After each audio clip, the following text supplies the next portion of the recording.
Shri Aga Roholaji. Thank you, Madam Chairperson.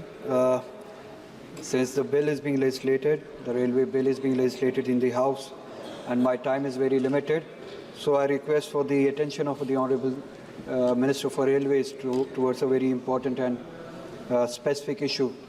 Honourable Minister, we have an Act, Land Acquisition Act 2013, and in its Section 4 and 11, it is mandated to have formal public notice and social impact assessment before you start any project.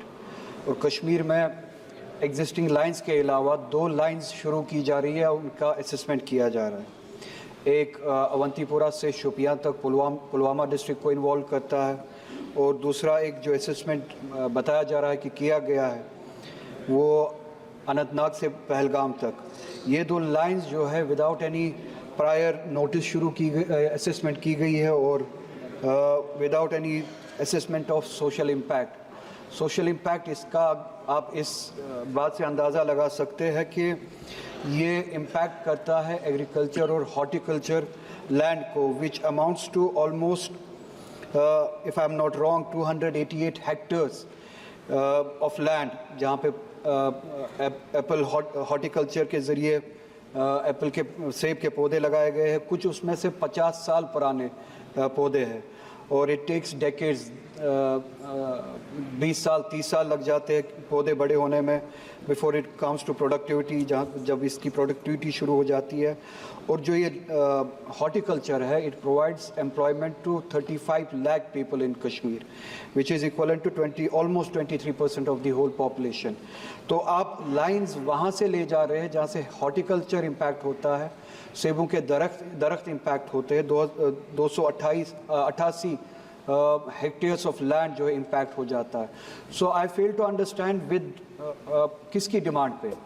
मैंने वहाँ पे लोगों से पूछा जो protest करने के लिए निकले हैं, अपने फील्ड्स को बचाने के लिए, अपने एग्रीकल्चर लैंड को बचाने के लिए. मैंने पता किया कि ये डिमांड कहाँ से आई कि हमें अवंतीपुरा से शोपियां एक लाइन लेनी है. लोकली वहाँ पे जो लोकल पॉपुलेशन है, जहाँ तक मैंने पता किया, कोई डिमांड है नहीं. इसी तरह से पहलगाम तक लाइन लेने में ये डिमांड कहाँ से आई. तो जो वहाँ की पॉपुलेशन है, जो हमने इन लाइंस के लिए डिमांड की नहीं है, क्योंकि इसका इम्पैक्ट जो है हमारे हॉर्टिकल्चर पे, हमारे एनवायरनमेंट पे, हमारे लाइवलीहुड पे, उन फैमिलीज़ पे जो इससे कमाते हैं, जिनकी एवरेज इनकम, जिनके ऑर्चर्ड्स होते हैं, उनकी एवरेज इनकम जो है वो 15 लाख के करीब होती है किसी केस में. Just 1 minute madam, I will conclude. तो विदाउट अ डिमांड एक लाइन की जो सर्वे जो है शुरू की जाती है, हमारी डिमांड ही नहीं है कि इस लाइन को शुरू किया जाए, कोई रिक्वायरमेंट ही नहीं है. अगर कोई रिक्वायरमेंट है, प्लीज़ आप अपने रिप्लाई में बताइए. For this purpose we are going to construct that line. अगर वो लाइन किसी पर्पज़ के लिए, जेन्युइन पर्पज़ के लिए बनाई जा रही है, कम से कम प्रायर नोटिस और सोशल इम्पैक्ट असेसमेंट, जो कि which is mandated by law, वो तो होना चाहिए था. वो भी वायलेट किया गया. कोई प्रायर नोटिस नहीं, कोई असेसमेंट नहीं, लोगों से कोई बात नहीं. एक लाइन खींची जा रही है, एक सर्वे किया जा रहा है जहाँ से इतने सारे ऑर्चर्ड्स, एग्रीकल्चर लैंड जो है वो इम्पैक्ट हो रहा है. अगर इस तरीके से किया जा रहा है तो I equate it to a colonial project. कोई डेमोक्रेटिक किसी गवर्नमेंट का प्रोजेक्ट नहीं है. अगर इन सब चीज़ों को वायलेट करके इस तरह का प्रोजेक्ट आप बनाना चाहते हैं, it's equivalent to a colonial project. आप मेहरबानी करके ये जो लोगों के वहाँ पे जिनके हॉर्टिकल्चर लैंड्स है, एग्रीकल्चर लैंड्स है, उनके इश्यूज़ को एड्रेस करें, और पहले ये देखें कि डिमांड कहाँ से जनरेट हुई. मेरे पास टाइम बहुत कम है. Thank you.